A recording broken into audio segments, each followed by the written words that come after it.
Steve Larkin. Thanks, Megas. Hi, Pat. I guess twofold. Just your mood at the moment after such a tough day, and be a quick reflection of I guess your tactics and the declarations and batting on in the test, and thank you.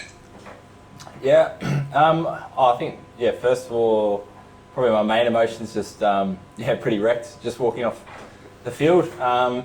But that's as expected, and I'll be fine. I think it was just a really good test match. I think there's a couple of chances there that if we perhaps had taken them, might have been different. But really proud of how we played. We really satisfied with the last 5 days. So I'd say they're the main emotions. In terms of tactics, I think overall I wouldn't change too much, to be honest. I thought it was batting into day 3 gave us that chance to really have a crack at them on day 3. Probably went better than we would have expected. But over here, the wickets are pretty good. We try and bat 2.5 days on the best time of the wicket, hoping that it's going to break up on day 4 and 5. And held together pretty well. They batted well, so I think overall happy. Andrew McGlashan, please. Thanks, Brian. Hey, Pat, can you quite get your head around a game that goes from you guys getting 6 wickets in a session, like you did in that 3rd day, to then the toil you've had for 170 overs for 7 wickets? Was it conditions? Was it 2 great innings? Was that just a bizarre session on the 3rd day? How do you kind of explain it? I think it's all those things. Welcome to Test cricket. I think reverse swing bowling, can have a real factor on the game, especially if you get a breakthrough. If you get a new batter in, they've got to start to a reversing ball, things can move really quickly. If that doesn't happen, I think reverse swing's still useful, but it's not, all it's kind of cracked up to be sometimes. But I thought, Bubba, Rizwan, Shafiq, I thought they all batted fantastically the last 2 days. We still kind of knew the wicket was not playing too many tricks, but I thought they batted superbly and made it really hard to get that breakthrough. And when we did, the next guy that walked out stuck at it as well. Cheers, Pat. Lockie McCurdy, please. Thanks, Brian. Hey, Pat. It's a few times now, I guess, the guys in the last 2 years have fallen just short in that 4th innings in terms of bowling the opposition out. Is it something that's spoken about much in terms of trying to change up tactics when it comes to the last innings? And what do you think needs to change going forward just to be a bit more consistent in getting those 10 wickets in the final innings? Yeah, we've had a few instances. I think the positive thing is, each time we've created more than 10 chances. I think, probably disappointing thing this game as well. We took a couple of those catches. It might have been a different scenario. We kept reviewing it. I think, even having 2 spinners today in those conditions, I thought we bounced between different plans really well. I felt like, I walked off the field at the end of the day's play, yesterday as well as today, without feeling like there wasn't something I hadn't tried, or there wasn't a plan that we hadn't given a really good chance at. So, we'll look at it for sure going into next week. But I wouldn't discount how well they batted as well.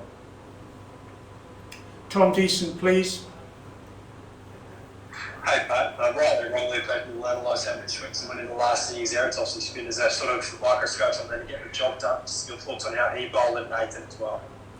Yeah, I thought Swepo bowled fantastically today. I don't know how he's ended up with those figures.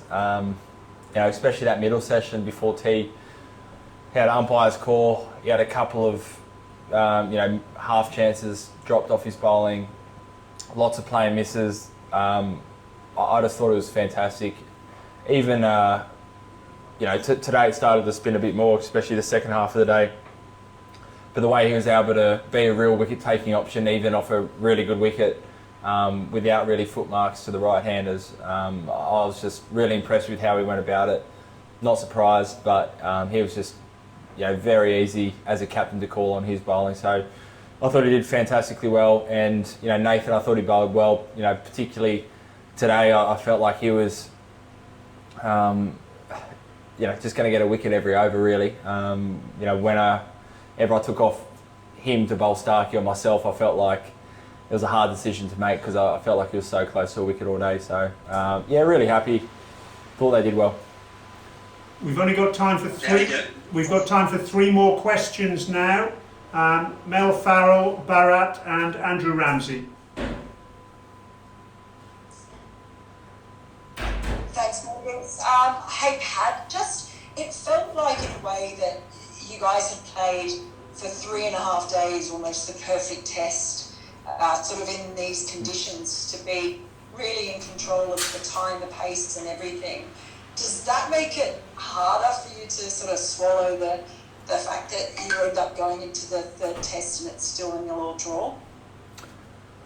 I think you could probably say the same for Pakistan last test match. So, I think it's harder. I think we gave ourselves a really good opportunity this test match, especially after the first kind of 3 innings of the game. So I was really proud and happy about how our team played. In foreign conditions, we're showing that we're able to adapt and play well over here. But of course, getting so close, so far ahead of the game and not coming out with a result can feel like it's a missed opportunity. Good thing is it's 0-0. We didn't lose anything. There's another game next week. I think coming over here in these conditions at the start of the series, if you said it was going to be 0-0 after 2 games, you'd probably take that. Bharat, please. Thanks, Brian. Hey, Matt, just a quick one about the finish itself.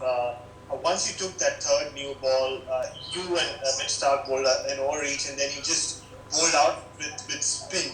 Was that just because you thought there was more in it for the spinners, or especially when the tail ended? Maybe could you have gone to yourself or Stark even a little more? Yeah, just felt like with the spin, there was basically every 6 balls in the over was asking really tough questions. There wasn't any swing. There's no swing with the reverse ball either, and the pitch didn't feel like it was playing too many tricks for us quick bowlers. So just ran out of time. I felt like the last 10 overs. So just felt like the spinners were a better option. Last question now, please. Andrew Ramsey. Thanks, Brian. Hi, Pat. It's probably a bit early to look forward to the next test, but after bowling 170 overs and a 4-day turnaround, do you have concerns about guys' ability to back up, or do you just have to sort of factor that in and get on with it? You factor it in, but get on with it. Just had a little walk around there. Everyone's fine. There's no big injury concerns. We knew it was a 15-day tour, basically back to back. I think that's why we kind of protect ourselves on the last day of last test match. We know what we've kind of signed up for, so we'll put everything into the next week. We've got 4 days now, so 1 extra day than what we had before this test match to recover. But we've got a full contingent if we need to call in anyone. The quick bowlers, Starkey and I and Greenie all bowled kind of between 20 and 35 overs or something like that. So not a huge workload. Probably the spinners, make sure they're looked after. Thank you very much, everyone. Take care. Speak to you in Lahore. Thank you. Thanks.